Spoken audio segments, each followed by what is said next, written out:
જય ગુરુદેવ. મિત્રો, આપણે આ વિડીયોમાં ગાયત્રી અને સાવિત્રી યજ્ઞ વિશે જાણીશું. તો આવો સાથે મળીને આપણે સ્વાધ્યાય કરીએ.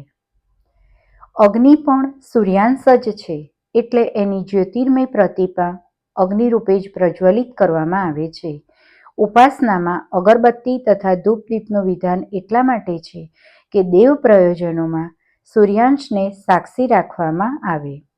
કેરી અને સફરજન ધરતી પર પડે છે કારણ કે ફળો અને વૃક્ષની માતા ધરતી છે. અગ્નિમાં ગમે તેટલું ઘી અને કાષ્ઠ હોમવામાં આવે, પરંતુ જ્વાળા હંમેશા ઉપરની તરફ જ જશે, કારણ કે અગ્નિ એ સૂર્યનો અંશ છે અને એના પિતા સૂર્ય છે. અગ્નિહોત્ર સૂર્ય આરાધનાનો સર્વોત્તમ પ્રયોગ છે. સામાન્ય કાર્યોમાં ઉપયોગમાં આવતો અગ્નિ તો બળતણથી પ્રગટે છે, પરંતુ યજ્ઞાગ્નિને પ્રજ્વલિત કરવા માટે કેટલાક વિશેષ વૃક્ષોની જ સમિધાઓ કામ લાગે છે. સમિધા માટે જે વૃક્ષોના કાષ્ઠનો ઉપયોગ થાય છે, એમાં સૂર્યતત્વ વધુ પ્રમાણમાં જોવા મળે છે. એ ઉપરાંત શક્તિશાળી શબ્દશક્તિનો પણ મંત્ર સ્વરૂપે સમાવેશ કરવામાં આવે છે. યજ્ઞાગ્નિ સૂર્યનું પ્રતિનિધિત્વ કરે છે, એટલે એના માધ્યમથી પણ તે લાભ અવશ્ય લઈ શકાય છે જે સૂર્યના કિરણો દ્વારા મળે છે. શારીરિક રોગોનું નિવારણ, માનસિક ચેતનાની વૃદ્ધિ, વ્યક્તિત્વમાં ઓજસ, તેજસ તથા વર્ચસ્વનો સમાવેશ, પ્રતિભા સંવર્ધન, સદ્ગુણોનો વિકાસ, સત્પ્રવૃત્તિઓનું સંવર્ધન વગેરે અગ્નિહોત્રના મુખ્ય લાભ છે. આ ઉપરાંત આ ઉર્જા આત્મા અને પરમાત્મા વચ્ચે તાદાત્મ્ય સ્થાપિત કરવાનું પ્રયોજન પણ પૂરું કરે છે. એટલે ચેતનામાં બ્રહ્મત્વની, બ્રહ્મભાવની અભિવૃદ્ધિ માટે યજ્ઞાગ્નિનું સાનિધ્ય જરૂરી માનવામાં આવ્યું છે. કહેવામાં આવ્યું છે કે યજ્ઞાગ્નિના સાનિધ્યથી મનુષ્ય બ્રાહ્મણત્વની ઉચ્ચ ભૂમિકાએ પહોંચે છે. એટલે મિત્રો, બ્રાહ્મણ કુળમાં આપણે જન્મ લઈએ એટલે બ્રાહ્મણત્વ થાય એવું નથી. તમે યજ્ઞ કાર્ય કરો અને એના સાનિધ્યમાં રહો તો પણ મનુષ્ય બ્રાહ્મણત્વની ઉચ્ચ ભૂમિકાએ પહોંચી શકે, એવું આપણને આ બુકના માધ્યમથી જાણવા મળે છે.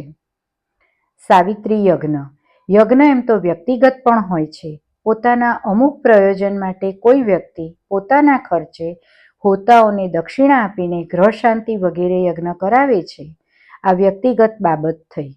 પરંતુ જે સામૂહિક ગાયત્રી યજ્ઞ કરવામાં આવે છે, એમાં બધી યોગ્ય વ્યક્તિઓ ભાગ લે છે અને ખર્ચની વ્યવસ્થા પણ હળી મળીને કરે તો તે પ્રયોગ સાવિત્રી યજ્ઞ કહેવાય છે.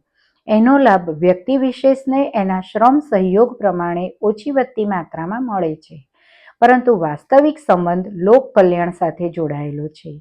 આ પ્રકારના આયોજનો વિશ્વ શાંતિ માટે કરવામાં આવતા હોય છે.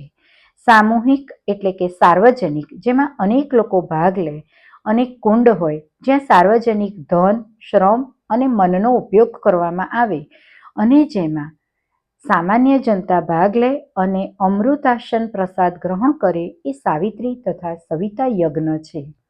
નાના કે મોટા સ્વરૂપે આવા જેટલા વધારે યજ્ઞ કરવામાં આવે તેમને સાવિત્રીને પ્રખર બનાવવા માટે કરવામાં આવેલ પ્રયાસ જ ગણવામાં આવશે. નવરાત્રિનું આયોજન સામૂહિક રીતે કરવાની જરૂરિયાત પર એટલા માટે ભાર મૂકવામાં આવે છે કે લોકો પોતાના ઘરે એકલા અનુષ્ઠાન ન કરે, પણ એને સાર્વજનિક આયોજનોની જેમ સંપન્ન કરે તો તે સાર્વત્રિક સાધના કરી કહેવાશે. બધા સાધકો એક જગ્યાએ ભેગા મળીને જપ કરે, એક સાથે સ્વસ્તિ વાચન, પૂજન અર્ચન કરે, પૂર્ણાહુતિ પણ એક સાથે થાય અને છેલ્લે દિવસે સાથે અમૃતાસન એટલે કે ભોજન પ્રસાદ ગ્રહણ કરે તો એને પણ સવિતા સાધના જ ગણવામાં આવશે. અને મિત્રો, આપણે કોઈક એક ભારે પદાર્થ છે, હવે એક વ્યક્તિ ધક્કો મારે અને 10 વ્યક્તિ ભેગા થઈને ધક્કો મારે તો જે બળનો કેટલો એમાં પ્રયોગ થાય છે, એનું કેવું ફળ મળે છે, એવું કહેવા માંગે છે આમાં કે તમે એકલા જપ યજ્ઞ કરો અને સાથે મળીને તમે સામૂહિક અનુષ્ઠાન કરો તો એનું આપણને ફળ વધુ મળે છે. જેવી રીતે ગાયત્રી અને યજ્ઞનું જોડું છે, તેવી રીતે સાવિત્રી અને સવિતાની જોડી છે. ગાયત્રીના જપ અનુષ્ઠાનની પૂર્ણાહુતિ રૂપે યજ્ઞ કરવો જરૂરી છે.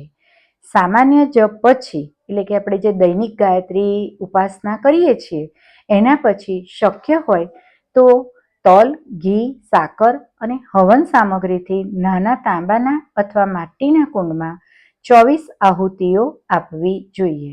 ગાયત્રી ઉપાસકો જો દરરોજ યજ્ઞ ન કરી શકે તો અઠવાડિયામાં એક દિવસ ગુરુવારે, રવિવારે, પૂર્ણિમા, અમાવસ્યા કે અગિયારસ યજ્ઞ કરવો જોઈએ. અને આવો નેનો યજ્ઞની માહિતી મેં મારી આગળની વિડીયોમાં આપેલી જ છે, જે તમે જોઈ શકો છો કે જે ઘણા ઓછા સમયમાં તમે ગાયત્રી યજ્ઞ ઘરે અને જાતે જ કરી શકો છો.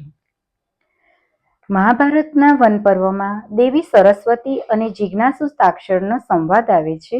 એમાં પોતાનો પરિચય અને વરદાન આપવાનો આધાર જણાવતા દેવી સરસ્વતી કહે છે, હું સંદેહોનું નિરાકરણ લાવું છું, અગ્નિહોત્રથી ઉત્પન્ન થાઉં છું, ઋત્વિજ યજ્ઞવિદ્વાન દ્વારા મારો અનુગ્રહ મેળવે છે.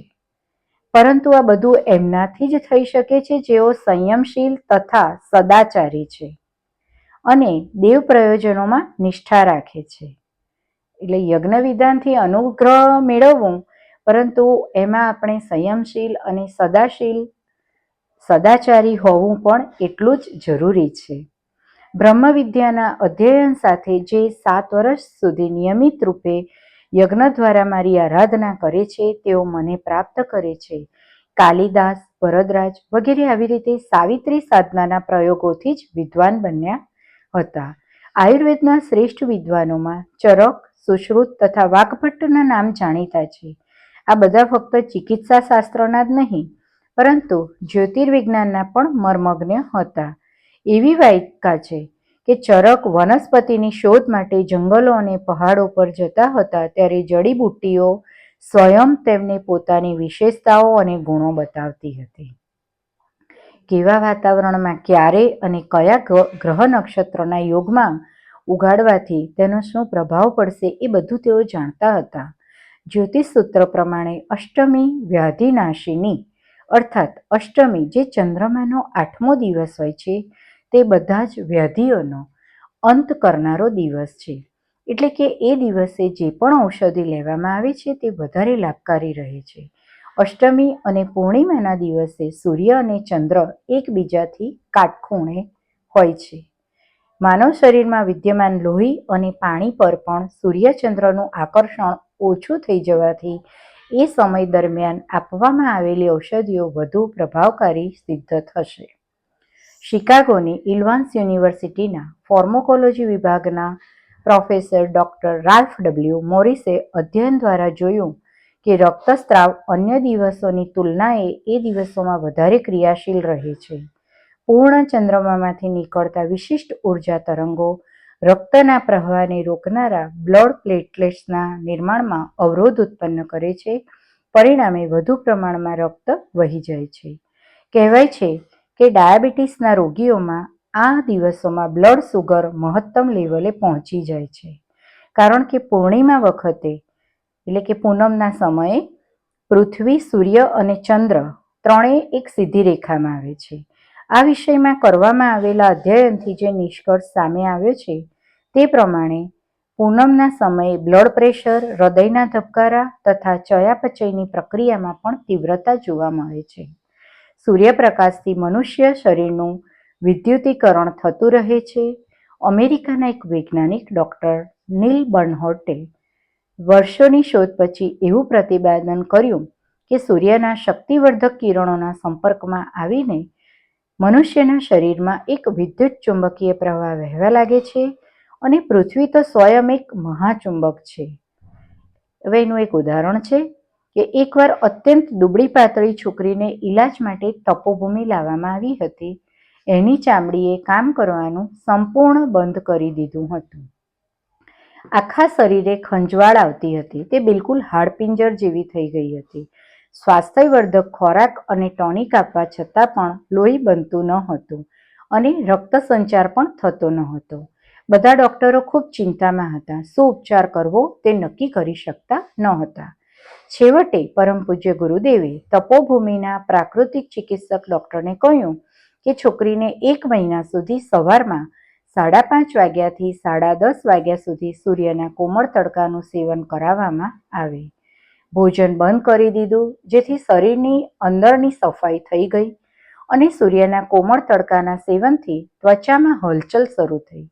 રોમકૂપો દ્વારા સૂર્યપ્રકાશ અને આકાશ તત્વ શરીરમાં પ્રવેશ્યા, જેથી છોકરીના શરીરમાં સ્ફૂર્તિ આવી અને ત્વચા પણ કાર્યરત થઈ ગઈ અને બહાર ફરવાની ઈચ્છા થવા લાગી. ભોજનની રુચિ પણ જાગૃત થઈ. લોહી બનવાનું શરૂ થયું. લેબોરેટરીમાં લોહીનું પરીક્ષણ કરવામાં આવ્યું તો લોહી બરાબર હતું. થોડા સમયમાં જ ઘરના બીજા સભ્યો કરતાં પણ તે વધુ સ્વસ્થ થઈ ગઈ. આ જોઈને ઘરના બધા સભ્યો તડકાનું સેવન કરી સૂર્ય શક્તિનો લાભ લેવા લાગ્યા. અનેક પ્રકારના સૂર્યકિરણો મનુષ્ય માટે વરદાનરૂપ છે. એના અદૃશ્ય કિરણોમાં ઇન્ફ્રારેડ કિરણો શરીરને ગરમી પ્રદાન કરે છે. આ કિરણો આવરણ ભેદીને શરીરની અંદર પહોંચી જાય છે. તડકામાંથી આપણને જે ગરમી મળે છે તે તેમાંથી જ મળે છે. ડૉક્ટરો આ કિરણોનો પ્રયોગ કેટલીક ખાસ બીમારીઓમાં કરતા હોય છે. એવી રીતે અલ્ટ્રાવાયોલેટ કિરણોનો પણ કેટલીય બીમારીઓમાં ઉપયોગ કરવામાં આવે છે. આ કિરણો સૌથી ટૂંકા હોય છે. પૃથ્વી સુધી તે ખૂબ ઓછા પહોંચે છે, એટલે સૂર્યલેમ્પ દ્વારા એમનો ચિકિત્સામાં ઉપયોગ કરવામાં આવે છે. તો મિત્રો, સૂર્ય દ્વારા આવી ચિકિત્સાની જાણકારી હવે આપણે આગળની વિડીયોમાં જોઈશું. જય ગુરુદેવ.